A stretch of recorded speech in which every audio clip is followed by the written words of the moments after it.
Welcome, everyone. Welcome to OASFA's Financial Aid 201 webinar. We'll give everybody a minute or two to get logged in before we get started. We appreciate you being here today. Thank you for joining us.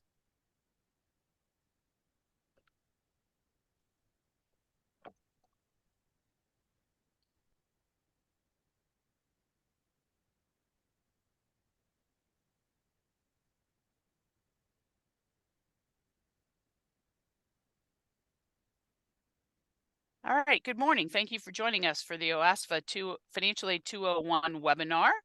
We appreciate you being here today.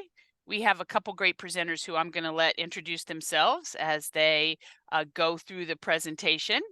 Please today type your questions in the Q&A box. We will be answering them throughout the webinar and maybe also have time for questions at the end of the presentation. So please put your questions in the Q&A box. If you want to let your colleagues know who you're here, you can put your name and your school or organization in the chat, and we can see who all is joining us here today.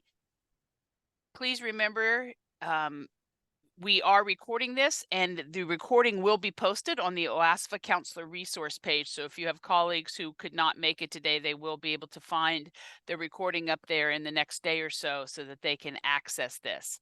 So without any further ado, I'm going to turn it over to Melanie Ohalik, and we will kick off our 201 webinar. Thanks, Morley. My name is Melanie Ohalik, and I'm a part of the OASFA Outreach Committee bringing you this information today. I work with Sally May, as does my colleague Ed Recker, but we're definitely here today to talk about OASFA and bring you this important information, and Ed's actually going to kick it off for us. Ed, go ahead. All right. Thanks so much, Melanie. And thank you, everyone, for joining us this morning for Financial Aid 201. As Melanie had said, my name's Ed Recker. I am part of the OASFA Outreach Committee and Melanie's colleague at Sally May. So as we proceed this morning, just a little bit of information about OASFA if you're not familiar with us. So it is an acronym. We in Financial Aid love our acronyms. As you know, it's the Ohio Association of Student Financial Aid Administrators. We are a nonprofit organization comprised of financial aid professionals. It is an all-volunteer organization and an all-volunteer committee. And the Outreach Committee, we primarily serve you all, as well as students and families, to really get the word out about what's going on in the financial aid world. So this resource, along with all of our resources, are free to counselors, students, and their families. You do have permission to copy and distribute these materials to your students and families. We do ask that you do not change the material. And you have to get permission to use these materials if you use them outside of, say, your office or things of that nature.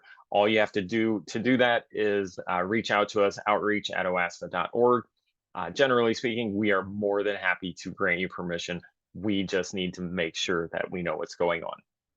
So before we dig into Financial Aid 201, we did want to get you some late breaking news. So, thank you to Melanie, who was actually up editing this presentation at the wee hours of the morning, because gang, the only thing that is permanent in this is change, and that applies more so this year than any other year. So we did receive word from the U.S. Department of Education yesterday that filers, so students and contributors generally being parents, without a social security number can now immediately access the FAFSA by creating a studentaid.gov account, often referred to as an FSA ID. Once they do that, this will allow them to enter and complete the 24-25 FAFSA. So this is great news for students and families who, whether it be one or both of the folks involved, whether it be students, contributors, or both, they're now going to be able to complete the FAFSA hopefully without any additional hurdles. So this is great news. This was a late ad slide, so we kind of just jammed it in there. So hopefully this is great news for you all. I know this is news that we have been awaiting some answers on, and as of April 30th, we finally got them. So good stuff there. Now, as we move forward, before we really dig into some of the more pointed, FAFSA specific things, when we start talking about the process and things of that nature, we do want to give you all some context as to what's going on in terms of FAFSA completion. So you're going to see a couple of graphs there. Both are courtesy of the National College Attainment, National College Attainment Network, or NCAN. So as you can see, the orange line is representative of last year's numbers. Blue is this year. You can see the country is drastically behind where we were this time last year with completed FAFSA. There is tremendous work to do to catch up everybody, both the country and Ohio. And we're going to talk a little bit about Ohio's numbers on the next slide if we're going to catch up to the class of 2023. The country is behind on submitted FAFSAs compared to this time last year. However, the country is almost 29% behind on completed FAFSAs. So there is a difference. And that translates to hundreds of thousands of corrections that need to be made. So when we look specifically at Ohio, Ohio does have a smaller percentage difference of completed FAFSAs compared to the national rate. But realistically, no state has a good rate right now. And Ohio also has a larger percentage of the class of 2024 with FAFSAs completed than the average for the country. So again, we're doing better than the average, but we've still got a lot of work to do. And as of April 19th, Ohio has the 14th highest FAFSA completion rate in the country for high school seniors, with 36.8% of the seniors having a completed FAFSA submitted. Please remember that these numbers are completed and not just submitted. Submitted numbers are higher, but there are a lot of students that need to correct something on their FAFSA to get them from submitted to completed. In addition, Ohio is currently 4th in the country for having the smallest difference between completed FAFSAs when comparing the class of 2023 and 24 at the same time last year, so year over year. This is nice to be 4th. I mean, hey, great for us in Ohio, but it's not the percentage that we'd like. So again, we've got a lot of work to do, and I know that you all have been doing great work on the ground. Hopefully, the Department of Ed continues to roll things out, and quite frankly, colleges and universities, I know, are doing everything they can to get those award offers out as well. So we're going to pivot a little bit here, and we're going to look at federal verification and give you a little more insight on that. So with the implementation, and we're really going to talk about some of the changes here. So with the implementation of the the Future Act Direct Data Exchange, sometimes referred to as FADDX, or sometimes they just call it the Direct Data Exchange. That's with the IRS. The Department of Ed is receiving the vast majority of the income data directly from the IRS, which would not need to be verified. So this year, we are anticipating a significant reduction in verification, and that in turn is going to reduce that burden on colleges and students alike. However, it's important to know that, and we've got that kind of starburst there, the Department of Ed said they'll be reducing verification requirements for 24-25, but they will not be suspending it. And I know that's something that some folks have called for, and a lot of folks are asking, why aren't they just suspending verification? Probably the biggest reason is fraud. So if they announce that they're going to suspend verification throughout, then all of a sudden that has the potential to invite fraud. So we don't have any real hard and fast numbers as to what percentage of students are getting selected for verification, But anecdotally, a lot of the schools are saying that number has drastically reduced year over year. So that's good news. So as we continue to talk about verification, so a lot of this hasn't changed. So students may be selected for verification, and if they are, they must submit the required documents to confirm FAFSA information. We always strongly encourage and recommend that students should respond quickly to any requests for information from the college. And if a student isn't selected by a federal processor, a school may choose to institutionally select the FAFSA for verification if they have reason to question something. So keep that in mind. Students can be selected a couple of different ways. The federal processor can do it, or the school can do that. And we also want to stress that students will be contacted by the school, so by the college or university themselves, if they're selected for verification. They will not be notified by the U.S. Department of Education. So moving along, we're going to talk about professional judgment and provisional independent status, because there have been some changes in this field. So first, we're really going to talk about professional judgment and what it is and what does it really mean. So professional judgment, sometimes in financial aid, because again, we love our acronyms, we just refer to it as PJ.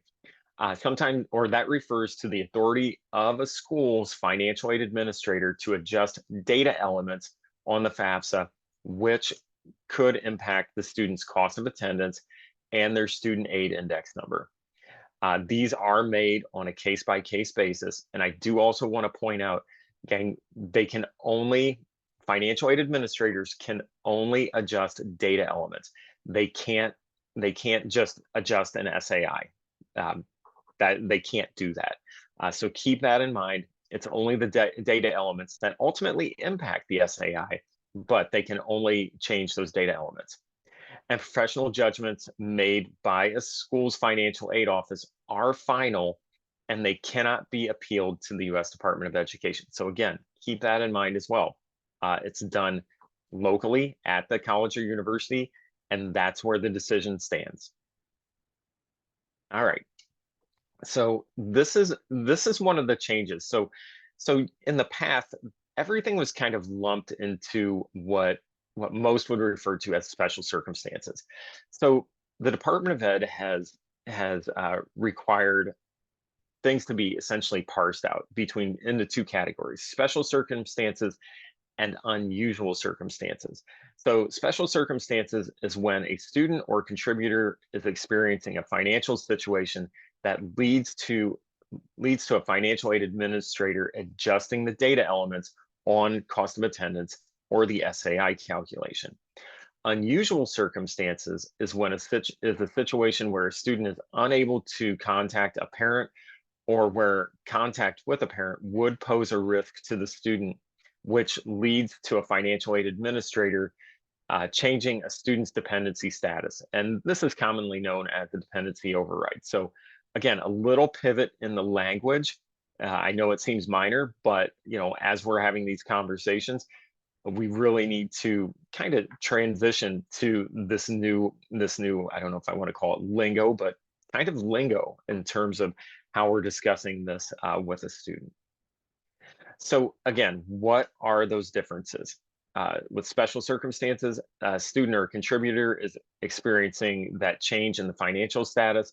Some examples of those are loss of employment or financial assets, reduction in income, tuition expenses at an elementary or secondary school, or unusually high paid medical or dental expenses not covered by insurance. And gang, those are some examples, but we always encourage folks, if there's something involving money and a change of money, at least have that conversation with the financial aid office.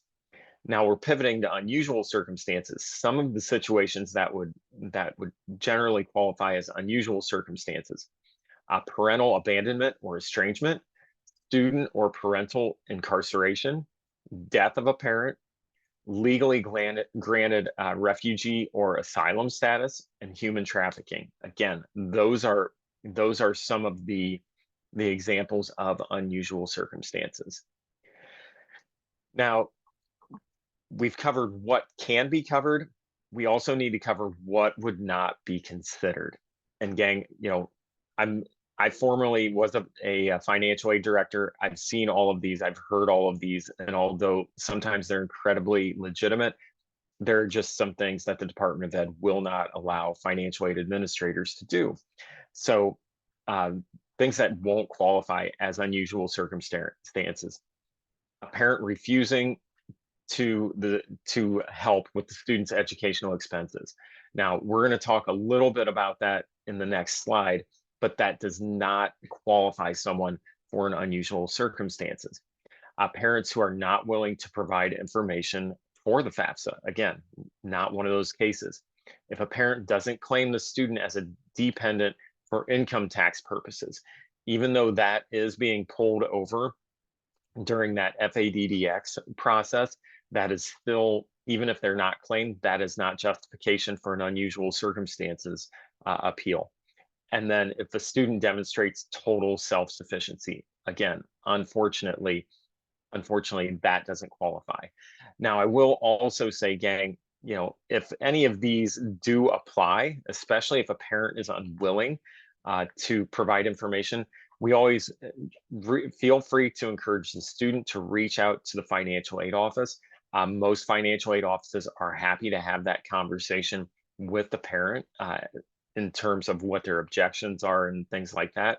We can't always overcome those, but sometimes we can. So it's just another voice, another advocate for that student. All right. So when we talked about parent refusal in the previous slide, I'd promised this one. So although parent refusal is frustrating, it isn't necessarily the end of the road for students. Students can still request an unsubsidized loan without parental information, but the school will still need to receive a written statement from the parent or otherwise documented third party to be able to document that parent refusal. And you see the screenshot on the screen. This is where the student can say, essentially raise their hand and say, hey, you know what, mom and or dad, they're not willing to provide their information. I would still like to proceed to at least be able to get federal direct unsubsidized loans. So there is a very simple way to at least raise their hand in the FAFSA process. And then after that, additional information would be required. So we're going to pivot from there to talk about dependency status. And again, another kind of hot button. What is a dependent student? What is an independent student? And really what the differences are, at least from a need perspective on FAFSA. And when I say need, I mean need for information. A student has to hit one of a list of things in order to be considered an independent student.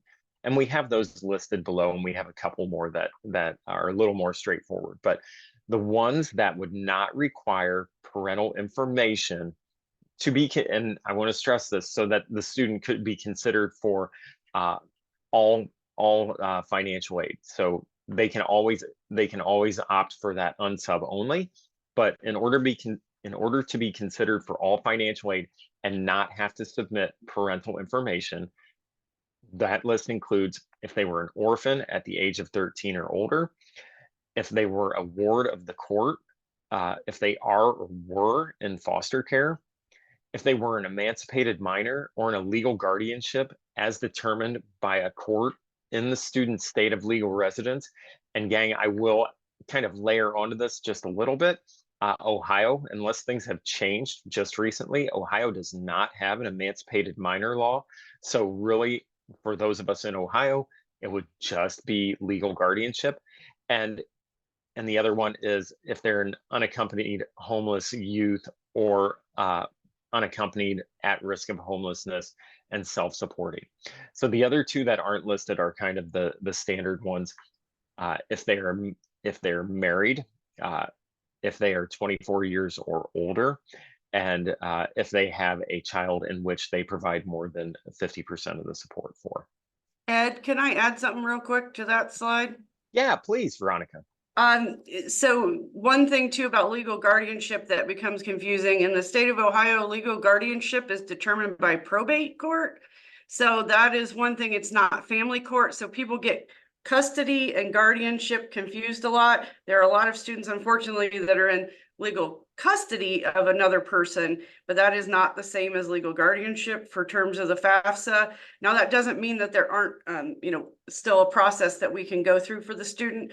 But again, if they were asked for documentation to support that, if they have custody instead of guardianship, that's a separate process, which goes back to that unusual circumstance. So I just wanted to point that out too. No, that's great insight, Veronica, and thank you for sharing that, because those are the nuanced things that sometimes folks get hung up on. So I appreciate the shout out there. Thank you so much.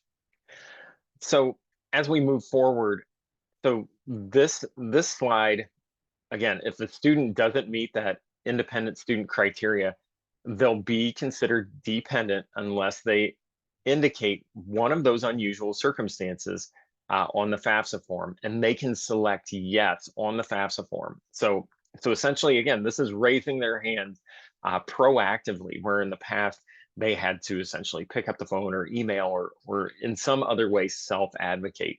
And the question is pretty simple on the FAFSA.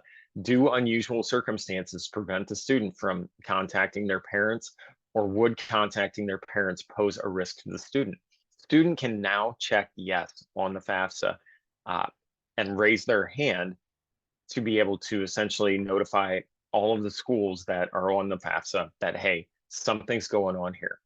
Now, what does that actually do by raising their hand? Well, it triggers what's called provisional independent status. And this is a big change, folks. So starting with this year's FAFSA, certain students who indicate that they have unusual circumstances will be granted this provisional independent status.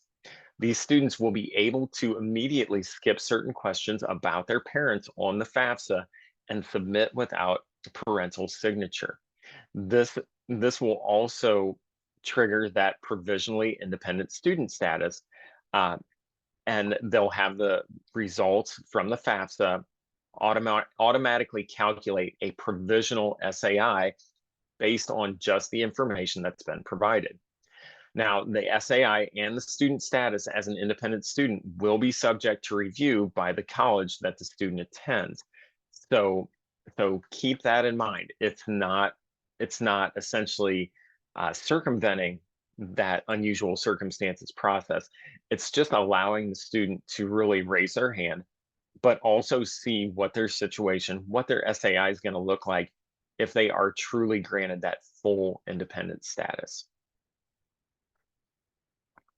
And again, just a little more information on it, and a reminder that the SAI and independent status are provisional, so nothing is official until the student provides the necessary documentation and it's reviewed and approved by the school.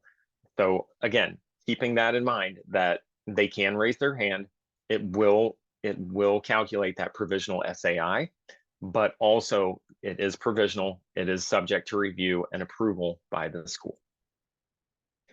So what happens after all of this? So I had mentioned previously, student will need to provide that documentation to whichever college they plan on attending, or gang, if they're not sure which college they're attending, they're going to have to provide it to all of the colleges that they're looking at.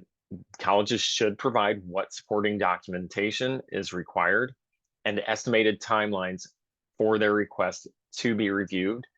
And once the college has received the information and the documentation, if approved, their final federal student aid eligibility can be determined.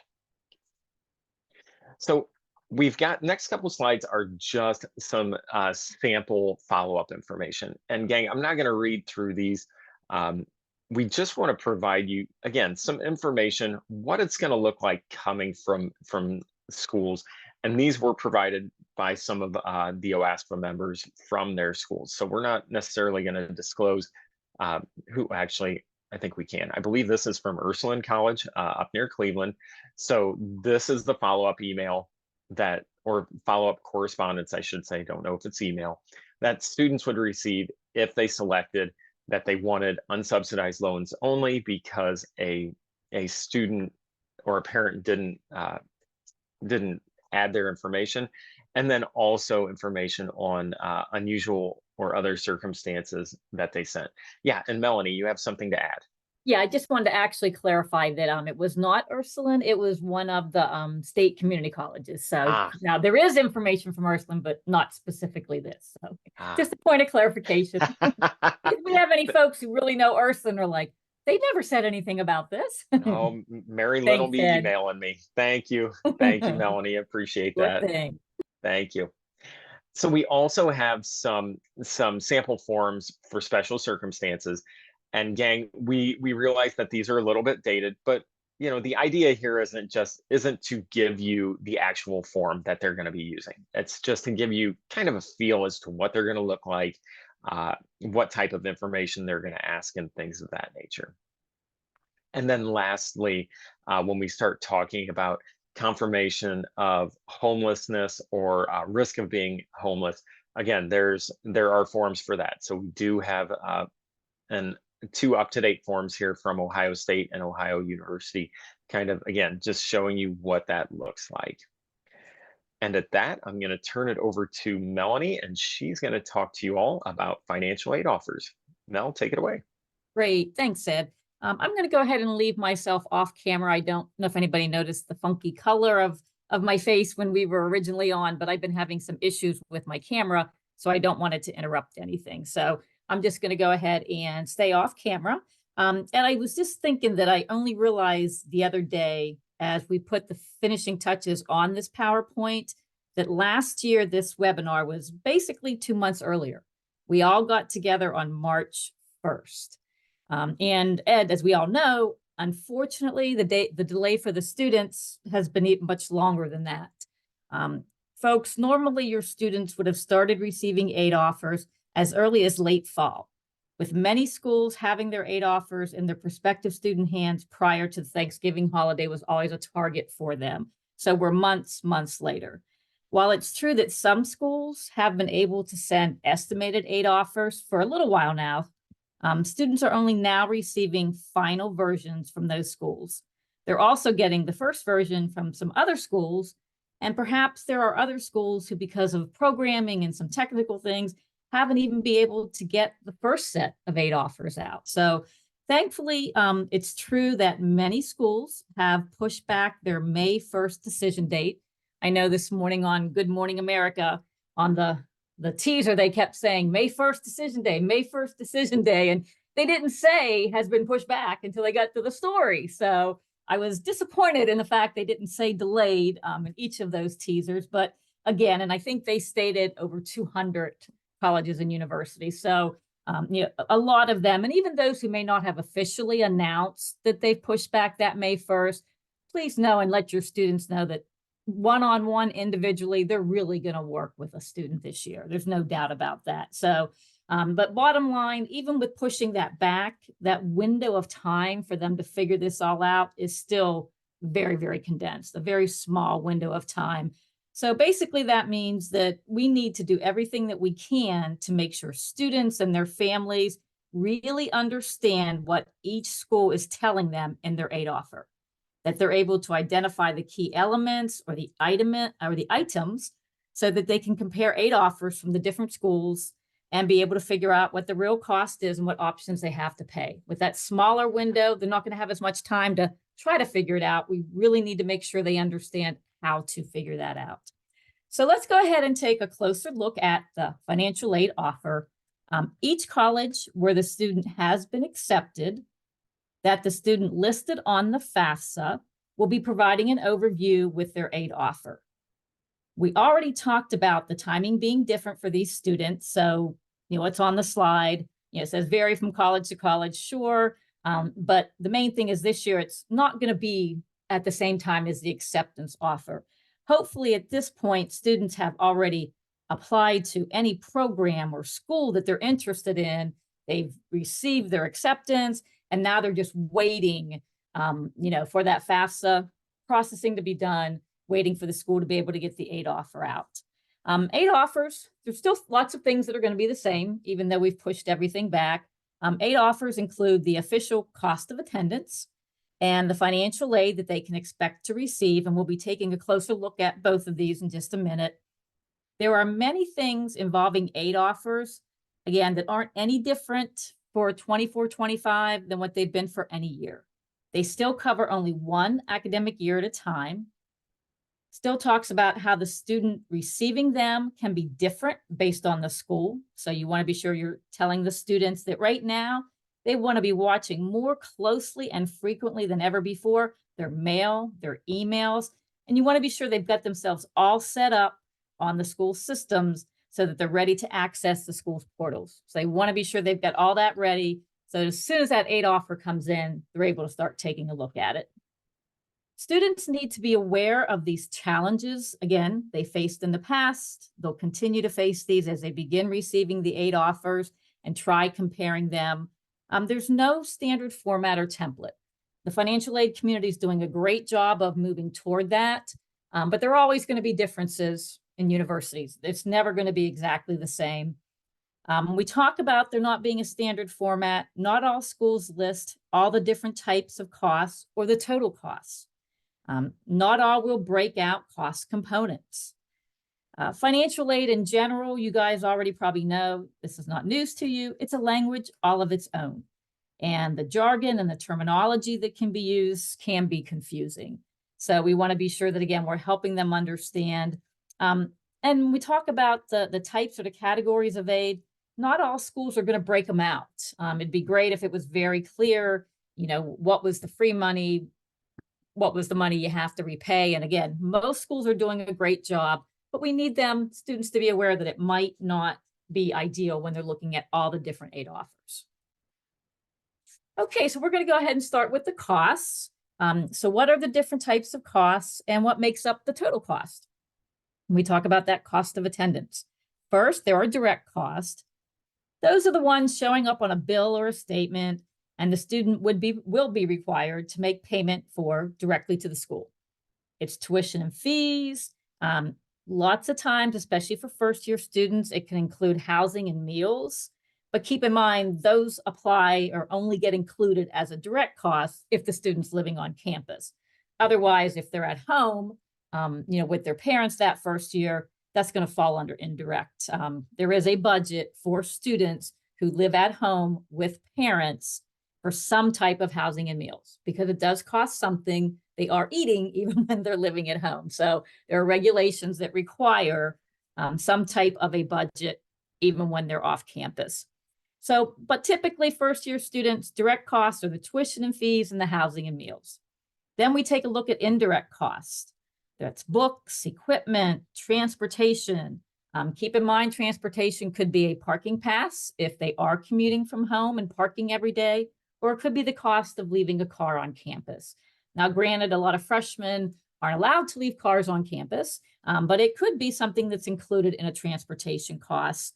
And then there are going to be miscellaneous costs. You know, schools recognize that students need to do laundry, that they need to have some type of entertainment. But they need to look at that carefully. And then again, when we talk about those indirect costs and we talk about looking at them carefully, these are areas where the students and the parents as a family, they have some control over. These are the ones that they can focus on reducing or minimizing, which is a way for them, of course, in trying to reduce their total cost. They can't change the housing, they can't change the meals, but they can really try to control those indirect expenses. Alrighty, on this slide, here are the steps that students should be following to compare those aid offers to help them figure out what's it really going to cost me at each place. Now, I'm sure that as soon as Ed moved on to this slide, hopefully, we intended for you to see the big red stop sign, basically because, and we're going to say this a couple of times throughout this morning, the importance of making sure your students always, always, always, always know how much gift aid eligibility is included in the aid offer, that they basically are doing everything they can to maximize their gift assistance, but they want to be sure that before they ever look at loan eligibility, that they have said, this is my gift aid, this is the best part of the package, this is my free money, and then they can go ahead and take a look at loans if they need to beyond what that gift assistance is. But basically, when we take a look at the steps, we're going to determine direct and indirect costs, which we just looked at those. Next, we just said, identify that gift aid, scholarships, and grants. They're going to want to subtract the gift aid from the total cost to identify the net costs. Then they'd be able to compare the net costs at each of the schools. Now that sounds really simple, but students need to be sure that they're comparing apples to apples, that it's the same costs for each of the schools. We talked about differences. One school may include direct costs only, but another school may have direct and indirect. So the student doesn't want to be comparing a net cost for one school based on direct costs only, but the other school they've included indirect. So again, they need to look at it carefully, especially when it comes to the indirect costs. They can look at the school's website and maybe get some guidance with regards to indirect costs. And I hesitate to say it as I say it, but they can also contact the financial aid office to try to get some estimates if they can't find it on the website. And the financial aid office will have information on indirect costs. And I only hesitated because right now, with all the delays with regards to the FAFSA and the processing and dealing with everything that's happening on that end of things, schools are really, really, really busy just trying to get all of that under control. But again, if you need to know those indirect costs, the schools are a good source for getting that information. All right, a few more steps after you have calculated the net costs for each school. Basically, then the student will sit down and they'll want to subtract the federal direct student loans. And those are the loans that they will be eligible to borrow. They want to include and compare both possible types, the subsidized and the unsubsidized direct loan, when those are included in the aid offer. And we'll take a look at those different types in just a few minutes. And then we talk about subtracting work from the net cost as well. This is where some folks say, yeah, go ahead and subtract out the work. But I do want to just give a little different twist on it, a different look at it. Is the idea of perhaps not subtracting the amount of the work? Because keep in mind that unlike the gift aid, the scholarships, the grants that the student is receiving, work funds are never subtracted from the student's bill up front. Okay, so never subtracted from the student's bill up front. But instead, they're paid directly to the student as they actually earn the money working. So it kind of makes sense. It's work study. Later on, I'm going to be working. I'll earn the money. That's when I'll get paid the money. But definitely do not subtract the federal Parent Plus and the private loans. Both of those require an additional application and a credit check. So those are things that you don't know for sure whether or not you're going to end up being eligible for as a family. Okay, on the next page, here we put together questions to collect information that is important to understand, not only as a part of comparing aid offers, but even when the student knows which school they want to attend. This information is important in order to understand what to expect and what is expected of them as students. They need to understand which aid is renewable and what is involved in retaining eligibility from year to year, or is the award or is the aid a one-year offer? When we talk about the direct costs, is your tuition frozen or guaranteed to stay the same all 4 years? Will fees be different from year to year? Will there be a tuition increase? That's important to understand in planning for the entire time that they're there. Will financial aid change if your enrollment status changes? If so, by how much and what will it look like? Will financial aid change if I change my housing and meal options? Again, by how much? What will that look like? Those are important pieces of the puzzle that students and families need to understand when they're looking at an aid offer. Again, whether it's comparing or if they're just looking at one specific aid offer from a school where they know they want to go. They have to know what that's going to look like the entire time they're there. Okay, we did have a couple more we wanted to be sure to share so you could pass those along to your students. They need to understand how aid, or if aid, is impacted. Could it possibly be reduced? What happens if the student receives an external scholarship? Okay, so they get additional free money. They've done everything they've been asked to do. They're out there applying for things. What's going to happen if that comes in after the initial aid offer has come out? Earlier, we talked about those work study funds. It was kind of a little wishy-washy. Do I subtract it? Not subtract it? But again, work study is not money that is ever taken off the bill up front. The student does have to actually earn it. And there are questions that students should be asking in order to understand how much money they'll actually have an opportunity to earn through a work study program. Basically they need to understand what's the process of getting the job. Will they be left on their own to find the job? How much help will the college provide in finding it? How many available jobs are there? Is the job guaranteed?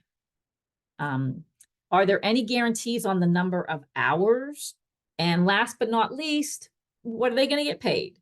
So basically, these questions help the student determine how realistic it is that they'll be able to earn the amount of work that was included in their aid offer. Okay, how many hours do I have to work to end up getting that? And realistically, how hard will it be for me to get that job? Alrighty, the next couple of pages, we have some sample aid offers. This slide and the next one basically took a long page and kind of cut it in half. So just kind of envision it continues past what's on this slide. First, this identifies the year the aid office is, making it clear it's one academic year only. So it's for the 24-25 academic year. It tells you right there in the opening paragraph. The opening paragraph there at the end of the sentence or the end of the paragraph has a sentence that states very clearly full-time enrollment for both fall and spring semesters, but doesn't include summer. So if the student wanted to enroll in summer, they know that it needs to be or will possibly be looking different than what they're looking at right now. Next is a list of the sources of aid.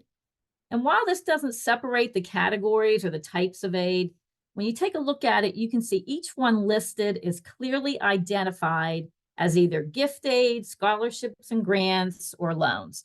So basically, will be the federal Pell Grant, federal supplemental grant, Ohio College Opportunity Grant, UC Scholarship, UC Grant, UC Scholar, UC Loan. So again, while it's not separated, it does a nice job. It does total all of them up together. And by the way, this school does provide a separate aid guide, aid offer guide, and it does clearly define kind of the category. So it helps what they're seeing on the aid offer itself. Okay, continuing with this school's aid offer, if we had it in front of us, we'd be scrolling down. And then we're looking at breaking down the cost of attendance. It's stating that it includes both direct charges and estimated indirect charges. Then in the two boxes there off to the right, it provides more detail to understanding both cost numbers. I won't read those for you guys, but again, it's important to keep in mind that they are giving the detail to the student to help them understand. It helps you estimate or helps the student estimate the out-of-pocket costs, and it even does two calculations. One, if the direct student loans that were in the aid offer were accepted, and a second, higher out-of-pocket cost if the student does not accept the $5,500 in both the direct unsubsidized and the direct subsidized loans combined. Also keep in mind, in most cases, the universities will give the student the opportunity so that they can decline it by each program. So you can accept that subsidized direct loan that was on there, but then don't accept the unsubsidized. And we'll talk about, the differences between those. So this gives you two examples, but it could be something in between if a student chose to accept subsidized direct loans and not unsubsidized direct loans. There's a nice message from the financial aid office at the bottom that talks about work, additional funding options. And again, they've got a separate guide that goes into detail with regards to those funding options, as well as the institution's tuition payment plan. We don't talk a lot today or have slides that talk about tuition payment plans, but that's another great option, probably one of the first options after they look at grants and scholarships, student direct loan, work. Then we get to the other loans. Tuition payment plans are right up there with those other financing options. Here's a second example, and this one does a pretty good job I'm going to let you guys wait until you get the PowerPoint presentation and take a close look at this rather than really trying to walk through it. But basically, just really quickly, tuition costs are on there. Scholarships and grants are identified as gift aid. Does have a net tuition calculation as well, tuition minus gift aid. Then it adds housing and meals to provide total billable costs. So it's giving them a really good idea as to what's direct and what's indirect and subtracts out their gift aid. At the bottom, it talks about those different options that are there to meet the education costs after those other types of aid. And this one takes it one step further. And this is great because we just talked about questions the student needs to ask to understand what their aid could look like going forward. This basically has a step where it shows the cost over a total 4-year investment. So this is a really nice one that gives students a lot of great information. Okay, we're going to take a look at just a few more things to consider before I turn this back over to Ed, and he'll go back and take a look at some more FAFSA stuff. But some things that your students want to be sure that they're considering. And again, I talked about some of these. This puts some of them in writing. Does the institution have a tuition guarantee? Do most students complete the degree in either the 2 or the 4 years the way it's designed? That leads us to, that leads the student to asking questions, related specifically to the classes. Will the student need to enroll over the summer in order to graduate on time? Or are there sequential courses that could put the student behind if they don't test right into the right level that first year? Or maybe if they have to repeat a class, then are they waiting for the next part of the sequence? So understanding what the class schedules look like and how likely is it that you can complete on time, and what does a student have to do in order to complete in the 4 years, are questions that they want to be sure that they're talking to the academic departments on that they want to be studying on each campus, so they understand how long it might end up taking them to complete the programs. And on the right-hand side, we talked about this one earlier too, but the idea that these indirect costs, and it's important for them to understand that these are costs that they do have some control over. These are ones they can really look at and possibly lower their total cost of attending the school and completing their program. All right, just a little bit more, some other things that they want to think about, some ideas or some tips which may make college more affordable to them. They want to be sure that students have explored the 2+2 pathways as a way to reduce costs. Encouraging students to work part-time during the academic year and then full-time over summer and breaks. There are resident advisor positions, on campus that offer discounted or possibly free meals and housing. And again, of course, always apply for external scholarships, apply, and inquire with the college office about major specific scholarships. Okay, as I mentioned, Ed now is going to take a look at some of the, I have one more slide. This is just a resource that OASFA Outreach put together. The QR code should take you to our cost comparison sheet on the oasfa.org website. But I know Ed, I think, mentions this later when he's going over all of the resources. But right now I'm going to turn it back to Ed, and he's going to take a look at FAFSA corrections. Ed? All right. Thanks so much, Melanie. So yeah, we're gonna take a look at making FAFSA corrections. So again, this is live with the Department of Education. So went live, I believe, approximately 2 to 3 weeks ago. So good news for folks that need to make corrections, and we're going to walk through those. So first and foremost, students are going to need to check the status. So the easiest way to do that, log into studentaid.gov and then click on the My Activity widget or tile. That's going to show various different statuses. So if it's draft status, your section of the FAFSA form is incomplete. So keep that in mind, that there's the filer and then there's the contributor, and they both have different sections. In progress is you've provided your consent, approval, and signature to secure for your section of the FAFSA. But the FAFSA form has yet to be submitted.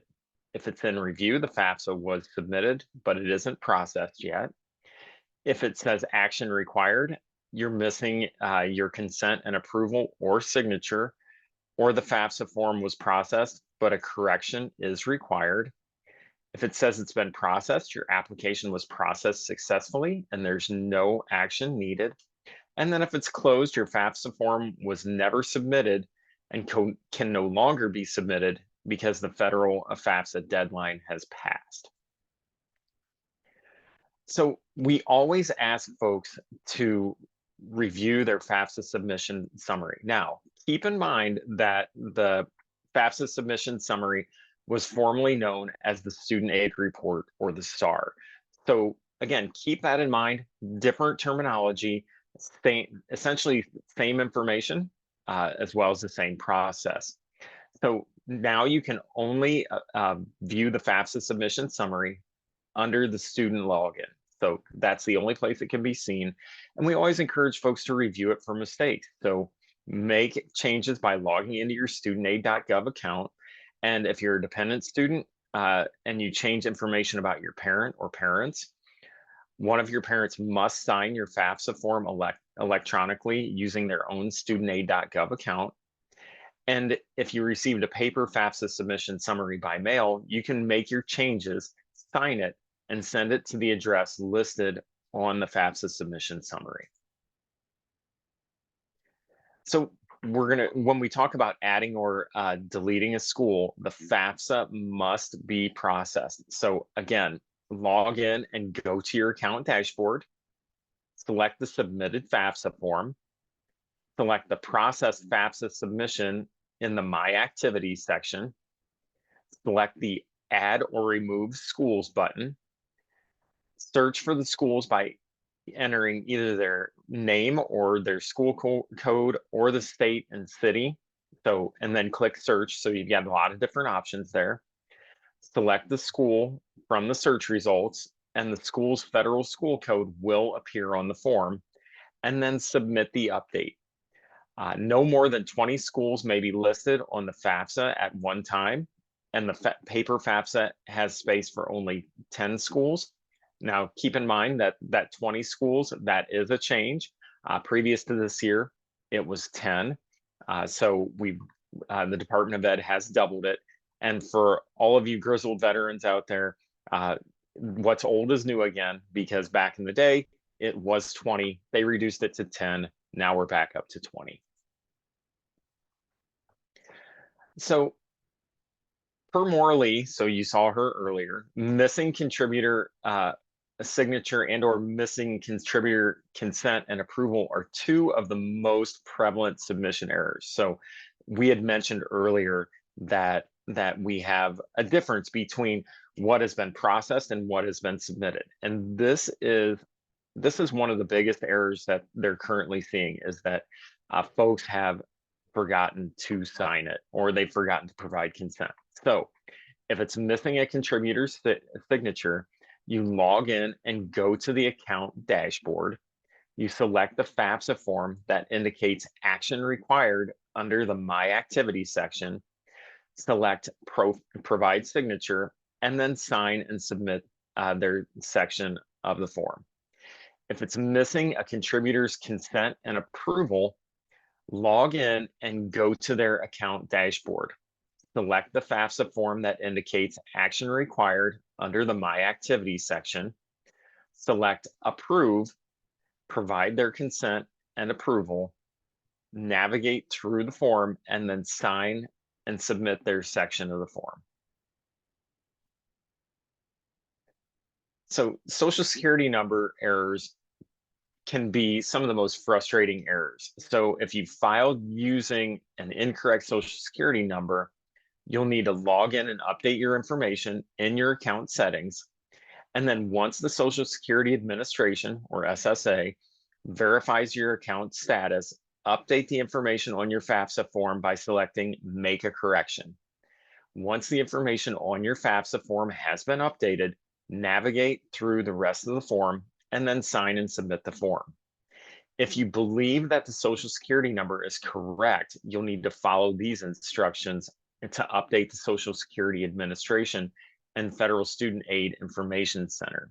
So you'll need to contact them, by them, Social Security Administration, by calling the 800 number on the screen or by visiting ssa.gov to either confirm your Social Security number or request that they update your records.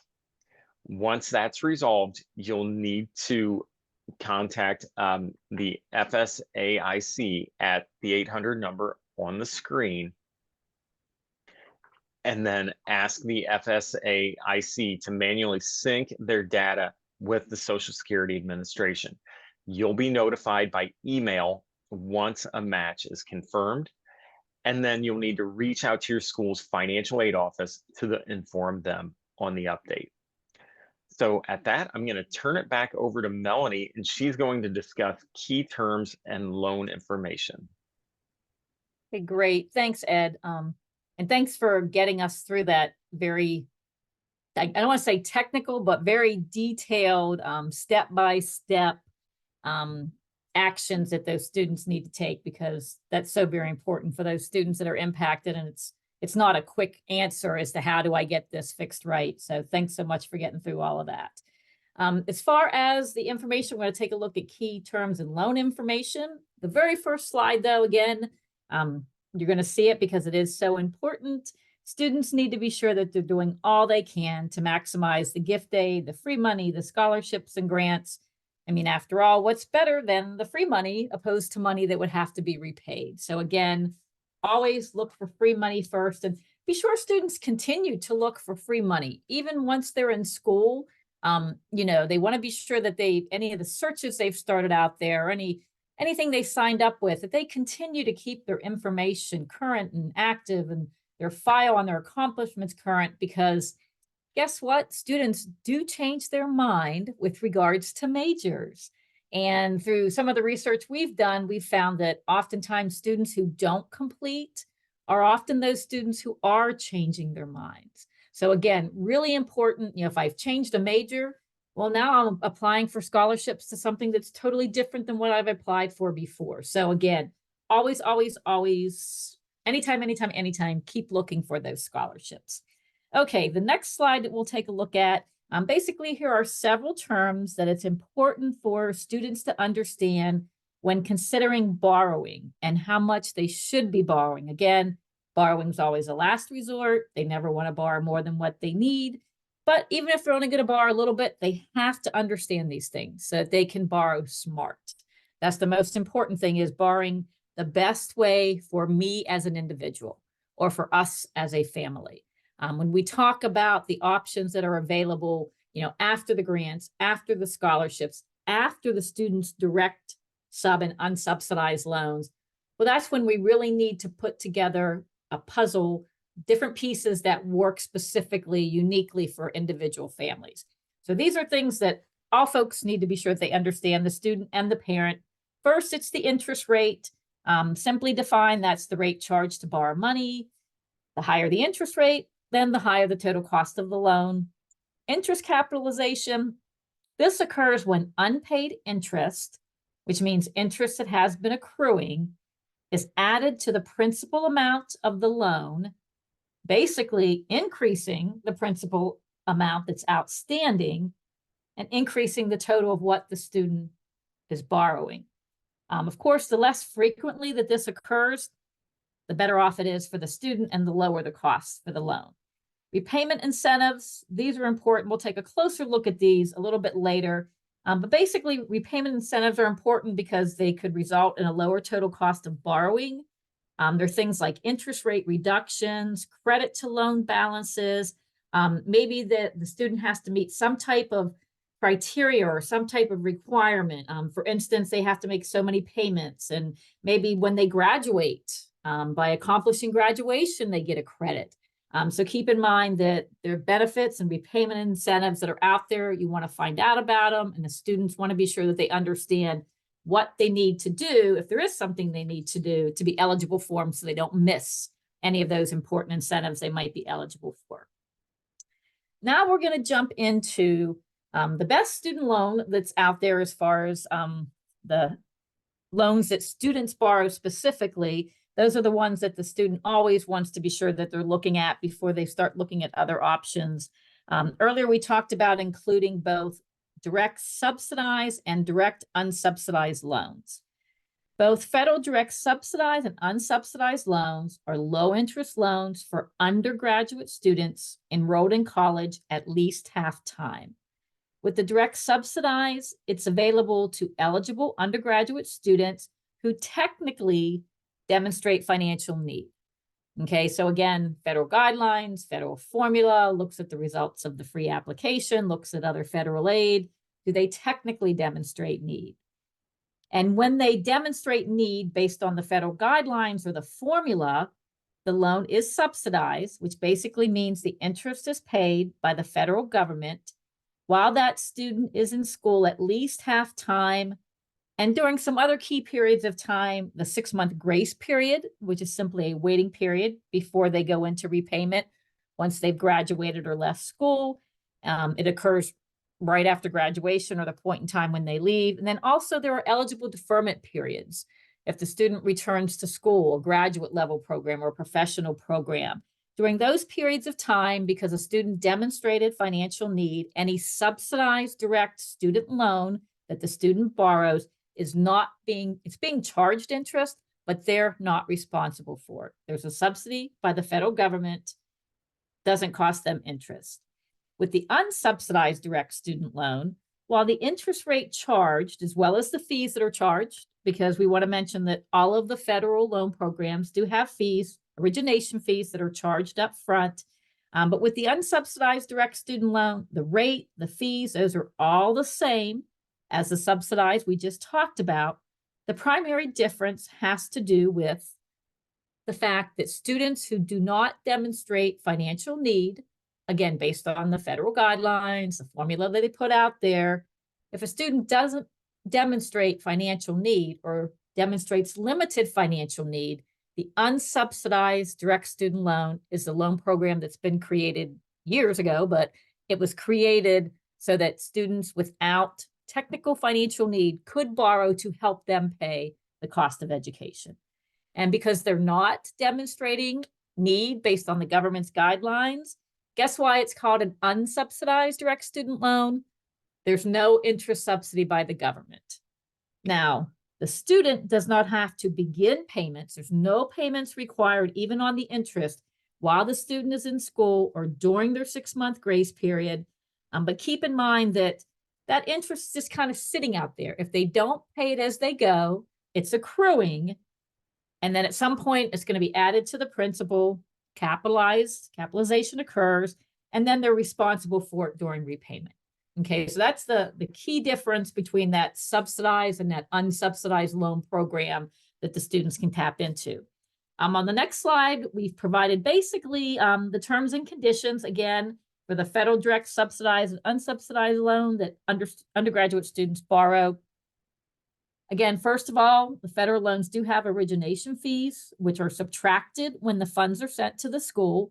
If we think about the 8 offers that we looked at, the amounts that the student received were divided by fall semester, spring semester, and then a total. But keep in mind that basically half the money when they borrow these direct loans comes in the fall and half the money comes in the spring.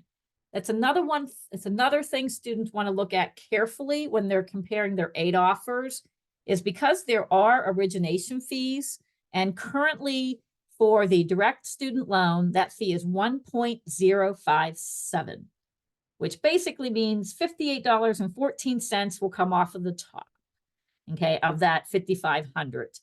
The student never sees that money to help them pay, but also, again, they will need to repay that as part of the total loan amount. When they look at the 8 offer, they want to be sure that they're looking at it and seeing, did the school put the amount on the 8 offer that has already subtracted the fee, or did they just put kind of the gross amount of what the student would be borrowing? Does fall and winter add up to $5,500, or does it fall and winter add up to $5,500 minus the $58?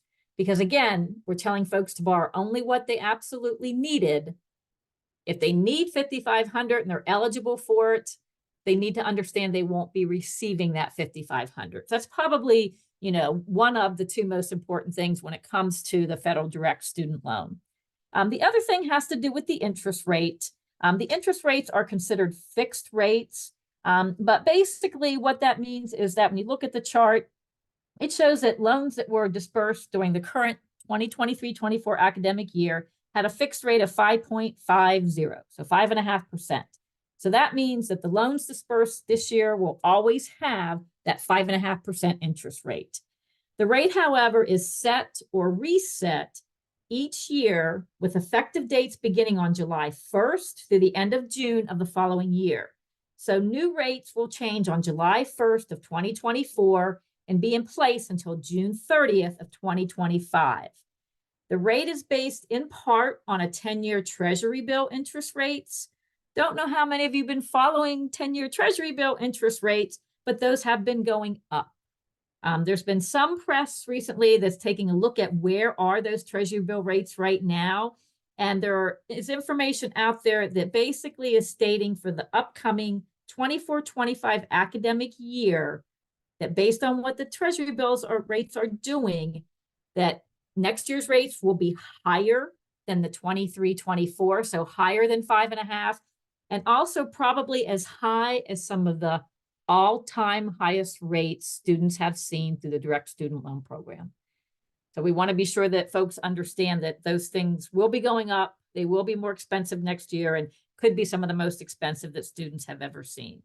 The box on the right basically just shows you the amounts that can be borrowed. There is an aggregate total limit of $5,500 between the subsidized and the unsubsidized, but you'll also see that the subsidized is limited. For the first year, out of the total $5,500, $3,500 is the max the student can get through that interest-free, quote unquote, where the government is subsidizing the interest. So basically what that means, if the student attends a school, the only aid they have is they have no aid. Student attends the school. Their need demonstrates they have full need. Cost of attendance is $50,000. Their need is $50,000. They're not eligible for any more than $3,500 in the subsidized need-based loan, even though their need might be greater. The government has set limits both on the subsidized and the total for each academic year. And it does increase, you'll see, as they go through school second, third, and fourth years. All righty, the next slide, basically, when all financial aid, including the student's direct loans, does not cover the cost of attendance, this slide talks about two of the options available to the student and the family to help them fund those costs that are remaining after all the other financial aid and after the student's direct loan that we just looked at. And again, keep in mind, the other big one that's not on the slide are those tuition payment plans from the individual institution. Okay, it's probably the most couple important things. I'm not going to read everything on the slide, but a couple of the most important is to keep in mind, both of these are credit-based. While the criteria are very different, there is some type of a credit review that happens with both the Federal Parent Plus loan, which stands for Parent Loan for undergraduate students, and then private education loans that come from banks and credit unions and different agencies. With many of the private loans, the student is the borrower and the parent would be the cosigner. There are some lenders who offer a loan program where the parent is the borrower and the student is not on the loan. The parent is solely responsible for it. But in many cases, the private loan, the student is the borrower and the parent cosigns it. When we look at the Federal Parent Plus loan, it is the parent who is the borrower, and it defines parent there on the slide for you. But the big thing to keep in mind is that responsibility for repaying those Federal Plus loans never officially lies with the student. It can't be transferred to the student, moved to the student added to it. It is the parent who legally holds that obligation the entire time that they have that loan out there. Okay, the next slide, let's see, we'll take a look at,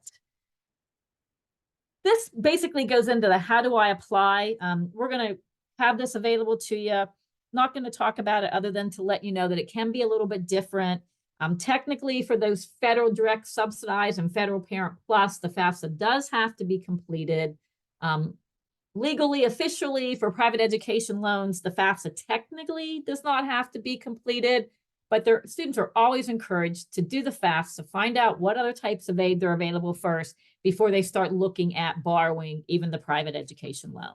So we'll let you guys look at that later. The next slide gives a little bit more detail on those repayment incentives that we've talked about. So this is a real important slide to be sure your students are aware of. These are the types of things they want to make sure that they've asked the lender servicer, that they understand what good things, what incentives come with the loan that I have. So we've got that information for you.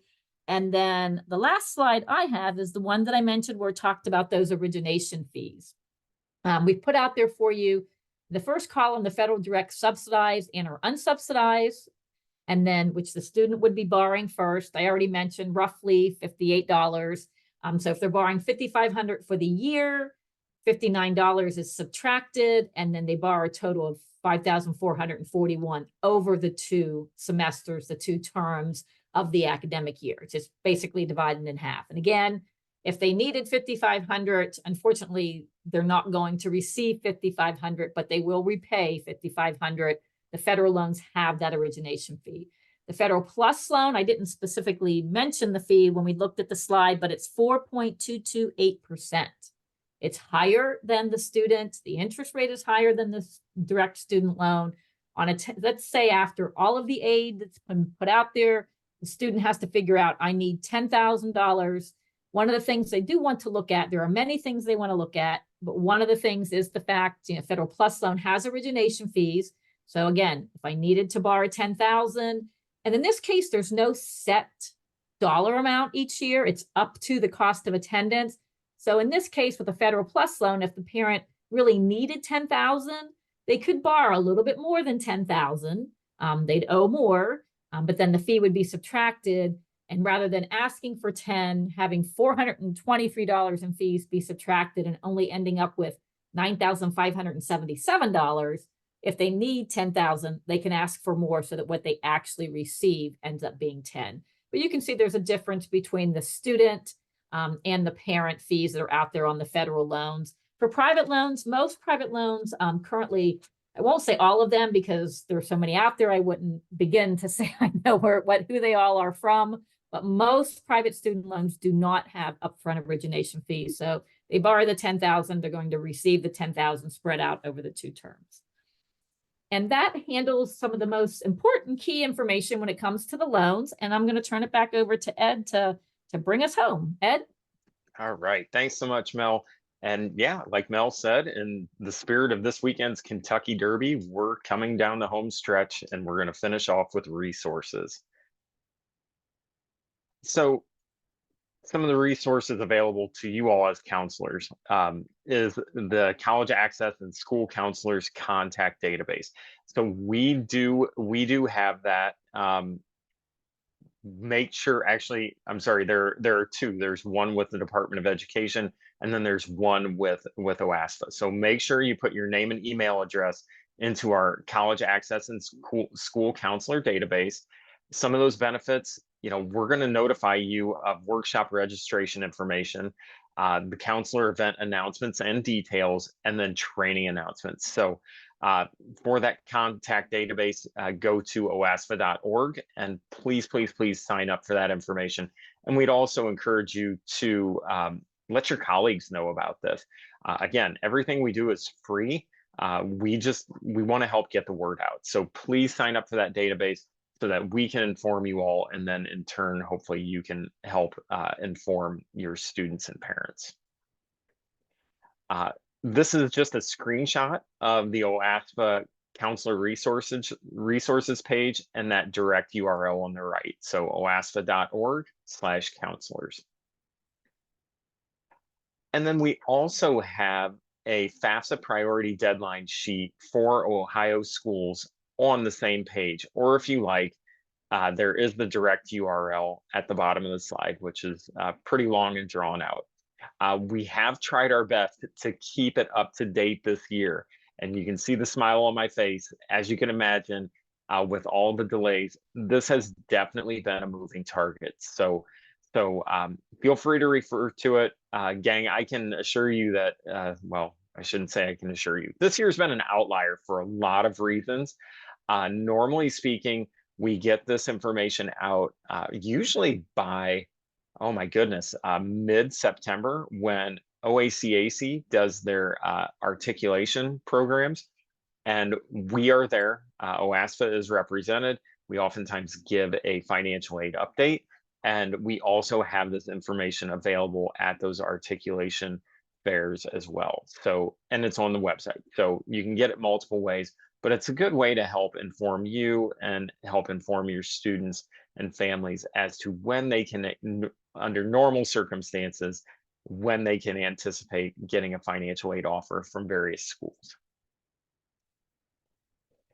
And then we've also added some new resources to our counselors page. So we do have a cost and financial aid comparison worksheet, which Melanie had showed earlier in the presentation. There is also a link to the FAFSA completion tool, and you can view that by high school. In addition to the FAFSA Ohio student record data. So this is something that you would need to contact your superintendent or district official for information on how to view your individual students' FAFSA completion. So again, the previous one is just more at the school level. This next one gets incredibly granular down to the student record. So, you know, that would require certain permissions, which is why we encourage you to contact your superintendent and your district official. There's also a financial aid toolkit out there. There's information on the Ohio Education and Training Voucher Program, or ETV. And then there's also, lastly, information on student aid and identity theft. So we've got a lot of great information out there for you all to leverage as you help students and families along their journey. And then the last thing we're going to talk about is the governor's education highlights. So we do have some information on what's going on with OCOG, and which is the Ohio College Opportunity Grant, and other state aid programs. So OCOG eligibility is for students with an SAI of 3,750 or lower, and an adjusted gross income, or AGI, of 87,000. And this is up from, and I know we're switching terminology here, but up from an EFC, or expected family contribution, of 1901 last year. So we're seeing almost a doubling in that index number, which is fantastic for students. Hopefully it's going to open up eligibility for many more students, but keep in mind that they do still have that AGI cap. So that's going to come into play as well. Another piece of great news is that there's a significant increase in the award amount of OCOG grants. So it's $4,000 for students attending a four-year public institution, $5,000 for students attending a four-year. Oh, I'm sorry, we've got a typo in there. I apologize. So I believe it's supposed to say $5,000 for students attending a four-year private institution, and then $2,000 for students attending a proprietary institution. So again, these are grants for students that are Ohio residents, and they're going to a school in Ohio, and they meet those eligibility requirements. So good news there. There's also a new Governor's Merit Scholarship of $5,000 to the top 5% of each graduating class who attend an Ohio institution. Gang, I know a lot of counselors, you should have been notified of this if you're the point of contact. I know some of my counselor friends have been notified. Very proud to say one of my nieces received one of these scholarships. So fantastic news. And again, a great new resource for those top achieving students who want to stay in Ohio to attend college. And then there's also the new Access Challenge grant for students attending community colleges and regional campuses. So the state of Ohio is doing a lot of great things to help increase affordability, while also really retaining Ohio talent, keeping talented Ohio students in Ohio to attend an Ohio institution. And gang, at that, we are at the end of our formal presentation. I'd like to thank you all for your time this morning. I know it's a busy time of year. You know, we just turned the page to May, which I know that means for you all, it's all about matriculation and graduation. We truly, truly appreciate your time on this really, really important topic this morning. And at that, I'm going to pause. And I know that Veronica and Emily and maybe even Morley have been fielding questions throughout. Is there anything that you'd like us as the presenters or Morley to handle? We'd love to answer any questions you may have. Yeah, please, if you have any last minute questions about any topic, it could be something you saw today on the webinar or any general financial aid question, please throw those into the Q&A box quickly, because you've got a whole set of aid administrators and folks here who can give you answers to your financial aid questions. So please, we'll give you another minute or so to throw anything into the Q&A box that you may want to ask the group. As Ed said, we appreciate you being here today. We hope you will use the counselor resource page where we will load this recording as well as the deck that was used today, so that you can have access to it. Let's see, not seeing any questions coming in the Q&A box. So thank you very much for attending today. We wish you the best as you wrap up the year and help your students through the final stages of the financial aid process. Hopefully lots of award letters will rain down this month on your students, and you will be able to guide them and get them ready to enroll somewhere next fall. Thanks for attending.